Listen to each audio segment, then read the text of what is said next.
அனைவருக்கும் வணக்கம். தமிழ்நாட்டுடைய துணை முதலமைச்சர், திமுகவுடைய இளைஞரணி தலைவர், விளையாட்டு அமைச்சர் என்ற 3 போஸ்டிங்கை முழுசா வச்சிருக்கிற மரியாதைக்குரிய உதயநிதி ஸ்டாலினை நேருக்கு நேர் சண்டைக்கு கூப்பிட்டிருக்காரு தமிழ்நாட்டுடைய பாஜக தலைவர் அண்ணாமலை.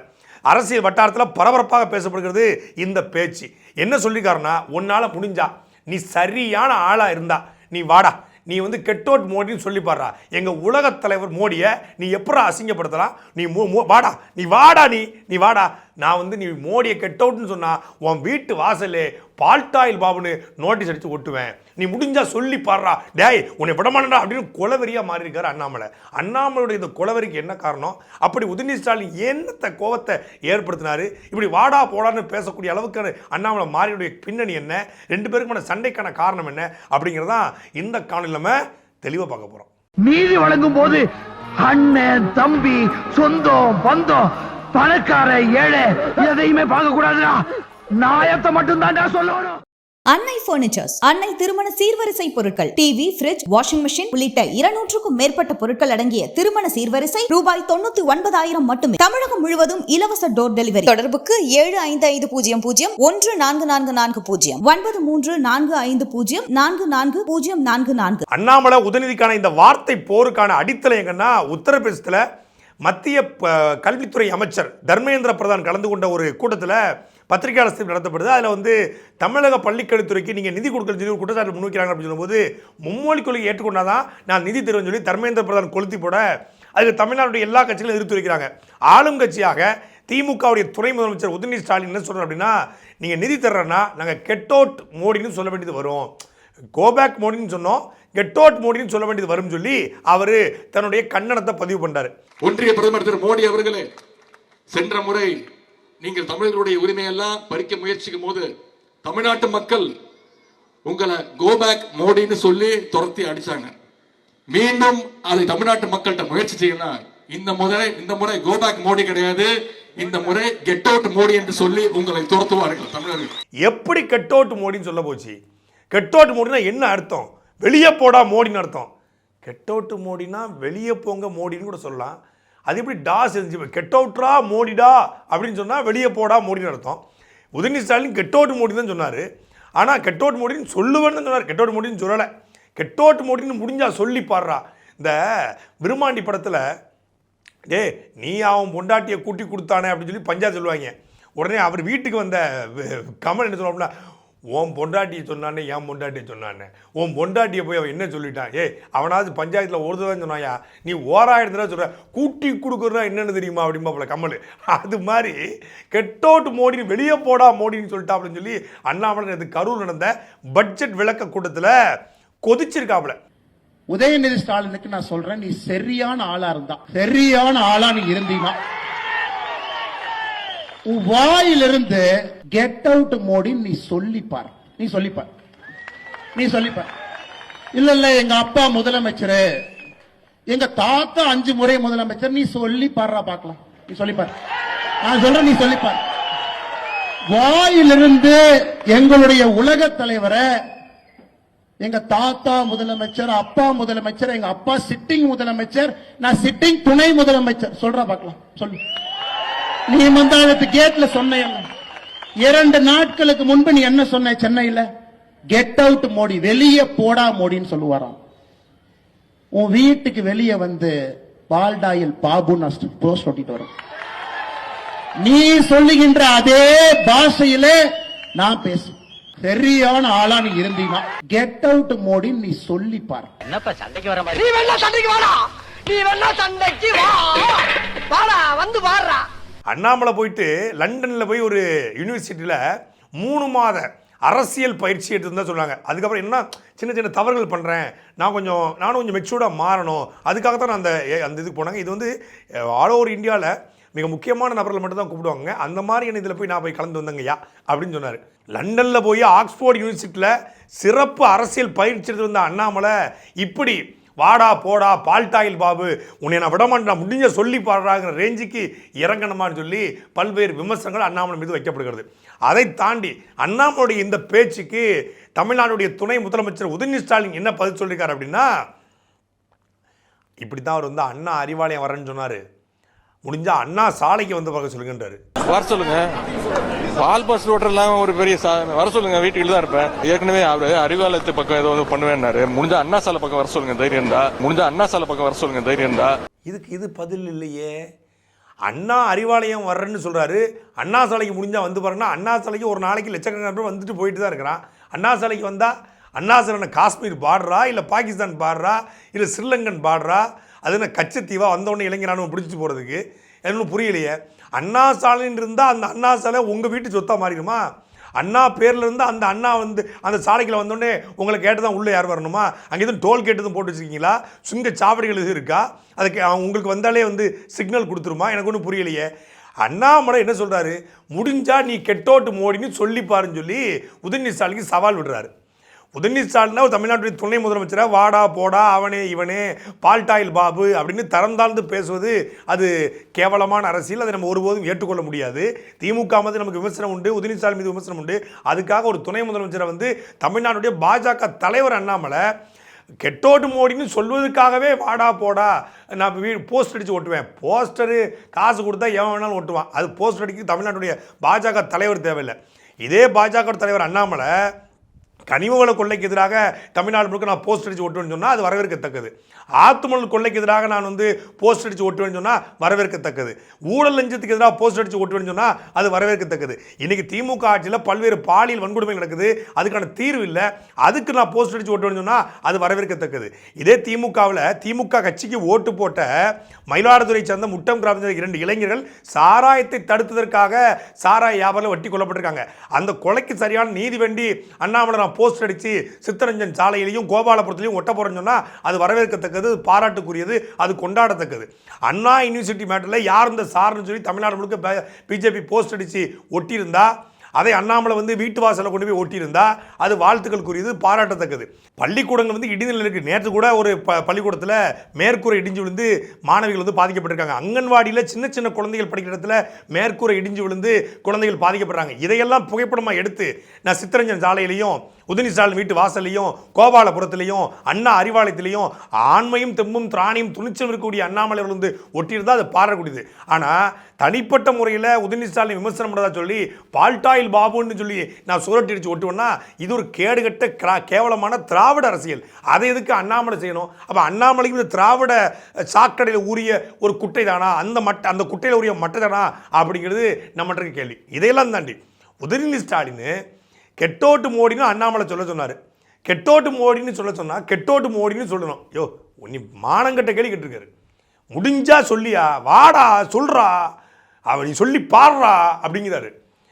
சாதாரணமாக ஐயா ஸ்டாலின் அவர்களையோ திரு உதயநிதி ஸ்டாலின் அவர்களையோ யாராவது ஒருத்தர் வந்து ஒரு விமர்சனம் பண்ணா, பிடிஆர் பழனிவேல் தியாகராஜன் பற்றி அந்த பட்ஜெட் குறித்து விமர்சனம் பண்ண பிரதீப்பை கைது பண்ண நீங்கள், தர்மபுரியில் போயிட்டு மீன் போட்ட தம்பி காளியை கைது பண்ண நீங்கள், சவுக்கு சங்கரை வந்து அவர் விமர்சனம் பண்ணி பேசிட்டாரு அப்படிங்கிறதுக்காக ஒரு நடிகை குறித்து விமர்சனம் பண்ணி பேசிட்டாருங்கிறதுக்காக 17 வழக்கு போட்டு 2 குண்டர் சட்டம் போட்டு திருப்பி வந்து வெளியே வந்த பிறகும் கண்டிஷன் பையில் கையெழுத்து போடலைங்கிறதுக்காக தூக்கி ஜெயிலில் வச்சு 3 மாதம் முடக்குன்னு நீங்கள், ரெட்ஃபிக்ஸ் பெலிஜலால்ட்ட முடக்குனீங்க, தக்கடையில் பேசியிருக்காங்க என் மீது வழக்கு போட்டு அப்புறம் பாக்ஸ்கான் வழக்கையும் சேர்த்து வச்சு குண்டா சட்டம் போட்டு 8 மாதம் முடக்குனீங்க. தமிழ்நாடு முழுமைக்கும் சாதாரணமாக அமைச்சர்களை பற்றி பேசினா, திமுகவோட தலைவர்களை பற்றி பேசினா கடுமையான எதிர்வினைகளை ஆற்றக்கூடிய நீங்கள் அண்ணன் சீமானை விமர்சிப்பதற்காகவே எலும்பு துண்டுகளை போட்டு லெக் பீஸ் போட்டு யூடியூபர்ஸை செயின் கட்டி நாய்களை போல வளர்க்குற நீங்கள் சீமானன் திட்டத்துக்காகவே திராவிட ஹைனாக்களுக்கு வந்து மாதம் வந்து விளம்பரம் கொடுத்து மாதம் 3 லட்ச ரூபா பணம் கொடுத்து கேமரா வாங்கி கொடுத்து, அதுவும் இந்த தமிழ் கேள்வி செந்தில் ஒரு அண்டா இருக்குது, அந்த அண்டாவுக்கெல்லாம் போடுற ஜட்டி கொண்டு திமுக கட்சிக்காரன் தான் வாங்கி கொடுக்குறானா. எல்லாத்தையும் வாங்கி கொடுத்து அப்படி அண்ணன் சீமானை பேச விடுற நீங்கள் ஏக வசனம் பேசுகிறார் அண்ணாமலை. அவரை ஏற்றி ஏன் பேச மாட்டீங்க? ஏக வசனம் பேசுறா கேட்டு பேசாம இருக்கீங்க. நான் கேட்காத மாதிரி இருக்கல, அதே மாதிரி நீயும் கேட்டு கேட்காத மாதிரி முடிஞ்சா சொல்லுங்கிறார். இப்போ இன்னைக்கு டிஎம்கே ஐடிவிங்கு உடனே ஹேஷ்டாக் ட்ரெண்ட் பண்ணுறாங்களாம். 45,000 ட்வீட் வந்து நாங்கள் 1 மணி நேரத்தில் போட்டிருக்கோம் கெட் அவுட் மோடின்னு. போட்டது யாருன்னு பார்த்தா புறம் பேக்கடி பேப்பையிலுங்க. ஒருத்தன் கூட கட்சியில் பொறுப்பு இல்லாதவன், பொறுப்புள்ள பருப்புகள் தான் போடுறத ஒழிய டிஆர்பி ராஜா, அன்பில் மகேஷ், தங்கம் தென்னரசு, தமிழச்சி தங்கபாண்டியன், அப்புறம் இந்த நம்ம ஏவா வேலு, கேஎன் நேரு முதற்கொண்டு எக்ஸ்தலத்தில் இருக்காப்புல அட்மின் வச்சுருக்காப்புல, கேஎன் நேரு, இந்த மாதிரி திமுகவில் வெளியே தெரிஞ்ச தலைகள் தமிழன் பிரசன்னா இது மாதிரியான ஆட்கள் யாராவது எப்படா எங்கள் சின்னவரை எங்கள் இளைய ஜமீன்தாரை அடுத்த முதலமைச்சர் ஆகக்கூடிய கனவில் இருக்கக்கூடியவரை தமிழ்நாட்டுடைய கலைஞருடைய பேரன் ஸ்டாலினுடைய மகன் இன்னைக்கு தமிழ்நாட்டுடைய துணை முதலமைச்சர் விளையாட்டுத்துறை அமைச்சர் இப்படி பல பொறுப்புகளை வச்சுருக்க ஒருத்தர் போய் நீ வாடா போடான்னு பேசுவ அப்படின்னு ஒருத்தர் கூட அதுக்கு கண்டனமும் தெரிவிக்கல. கெட் அவுட் மோடின்னு சொல்லலை. ஏன் கெட் அவுட் மோடின்னு சொல்கிறதுல உங்களுக்கு அப்படி என்ன பயம்? ஒருவேளை மோடி வரும்போது சொல்லுவீங்களோ? முடிஞ்சா கெட் அவுட் மோடின்னு சொல்லிப்பாருன்னு சொல்லி இவர் சொல்கிறதும், நீ முடிஞ்சா அண்ணா சாலைக்கு வந்து பாருன்னு அவர் சொல்கிறதும், இந்த நகரம் படத்தில் வடிவேலும் சுந்தர் சிங் சொல்கிற மாதிரி அப்படி இருந்துச்சு. முடிஞ்சா வாடா ஏரியாவுக்கு வந்துட்டேன்டா, இதுக்கப்புறம் எங்கடா வரணும், என் தெருவுக்கு வாடா, அங்கே நான் டைம் கீப் பண்ண மாட்டேன், ரொம்ப உக்கிரமாக இருப்பேன் அப்படிங்கிற மாதிரி அவர் அண்ணா சாலைக்கு வரங்கிறார். இதில் போகிற போக்கில் அண்ணாமலை என்ன சொல்லிட்டு போகிறாப்புலன்னா, உதயநிதி ஸ்டாலின் மீதான விமர்சனத்தை வைக்கட்டும், அவர் சிபிஎஸ்சி பள்ளி நடத்துகிறாரு, அவங்களும் சிபிஎஸ்சி ஸ்கூல் நடத்துகிறாங்கன்னு விமர்சனத்தை கடுமையாக வைக்கிறாப்புல. அதெல்லாம் தாண்டி போகிற போக்கில் அண்ணாமலை எங்கள் உலகத் தலைவர் மோடியை எப்படி நீங்கள் விமர்சனம் பண்ணாரு? என்ன சொறி விட்டு போகிறீங்க உலகத் தலைவர்னு? யார் உலகத் தலைவரை மோடி ஏற்றுக்கிட்டாங்க? எந்த உலகத் தலைவர் மோடி ஏற்றுட்டாங்க? எந்த உலகத் தலைவர் உலகம் முழுமைக்கும் கொண்டாட தலைவர்? உலகத் தலைவர்னால் இன்றைக்கி சேகுவராக இருக்காங்க, உலகத் தலைவர்களாக பிடல் காஸ்ட்ரோ, அவங்களாம் உலகத் தலைவர்களாக இருக்காங்க. தன் இனத்திற்காகவும் தன்னுடைய மொழிக்காகவும் தன்னுடைய மக்களுக்காகவும் தன்னுடைய மண்ணுக்காகவும் தனக்கு வாக்கு செலுத்திய மக்களுக்காகவும் உண்மையின் நேர்மையாக நிற்கக்கூடியவங்கள உலகத் தலைவர்களாக கொண்டாடப்பட்டிருக்காங்க கடந்த காலங்களில். மாசியத்திங்க ஆரம்பித்து பல்வேறு ஆளுமைகளை உலகத் தலைவராக சொல்லலாம். ஆனால் பக்கத்தில் மணிப்பூர் கலர்ந்து ஆயிரக்கணக்கான மக்கள் கொலை செய்யப்பட்ட பிறகு பல நூறு பெண்கள் பாலியல் வன்கொடுமைக்கு ஆளாக்கப்பட்ட செய்தி அறிந்தும் இதுவரைக்கும் அது குறித்து வாயே திறக்காத ஒருத்தர் உலகத் தலைவராக இருக்க முடியுமா? இந்தியாவிலே பெண்களுக்கு உலகத்திலே அதிகமான பெண்களுக்கு பாதுகாப்பற்ற ஒரு நாடு இந்தியா அப்படின்னு சொல்லி ஆய்வு வந்திருக்கிறது. அப்படி பெண்களுக்கு பாதுகாப்பற்ற ஒரு நாட்டினுடைய தலைவர் எப்படி உலகத் தலைவராக இருக்க முடியும்?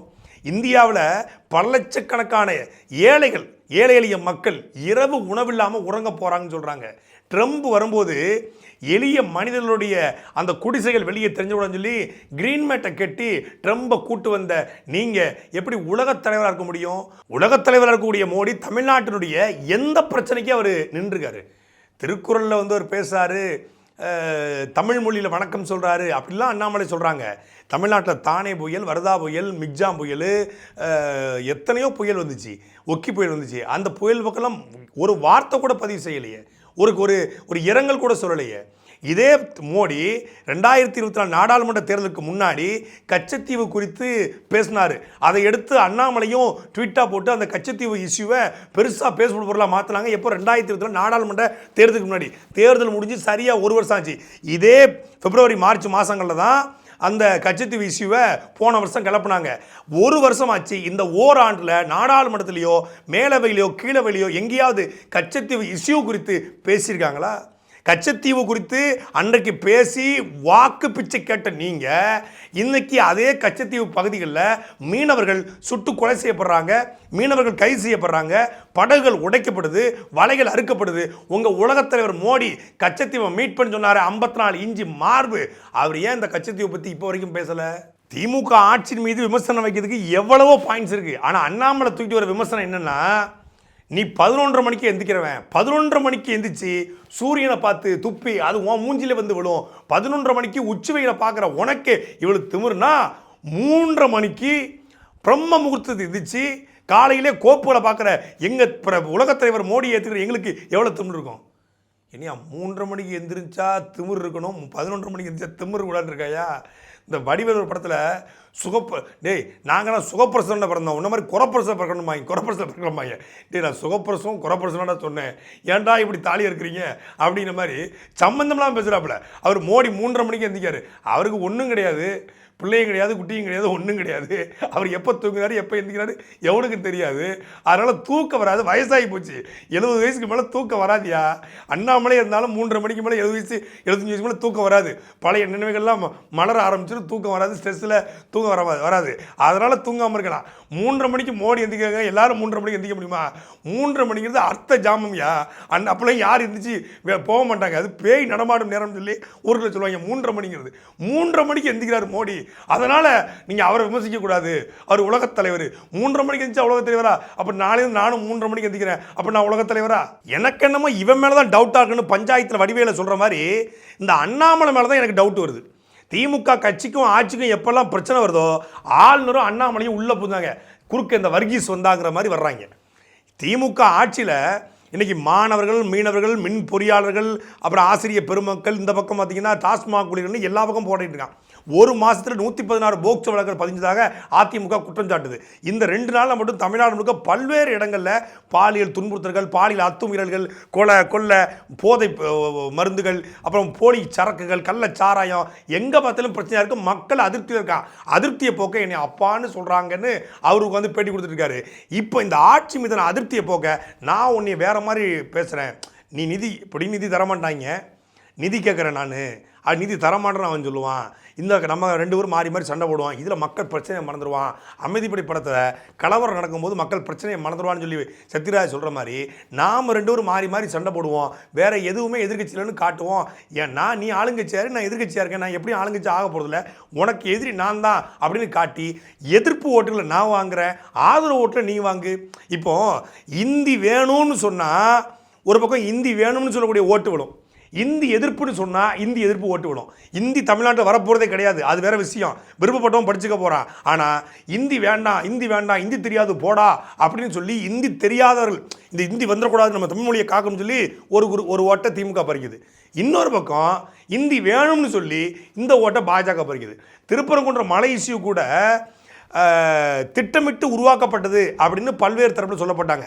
ஏன்னா அங்கே இஸ்லாமிய பிரச்சனையை தூண்டிவிட்டால் இஸ்லாமிய எதிர்ப்பு வாக்கில் பிஜேபி வாங்கும், இஸ்லாமிய ஆதரவு வாக்கில் திமுக வாங்கும். இந்த ரெண்டுமே பிஜேபி திமுகங்கிறது ஓட்டை பறிப்பிற்காக கலவரத்தை தூண்டுதோங்கிற சந்தேகம் வருது. அண்ணாமலை வெர்சஸ் உதயநிதி ஸ்டாலினுடைய சண்டை என்னை பொறுத்த வரைக்கும் எப்படி இருந்துச்சு அப்படின்னா, இந்த வருத்தப்படா வாலிப சங்கத்தில் சிவகார்த்தினும் சூரியன் சண்டை போடாங்கல்ல, அப்படி தான் இருந்துச்சு. சாட்டை எடுத்து நாட்டை திருத்து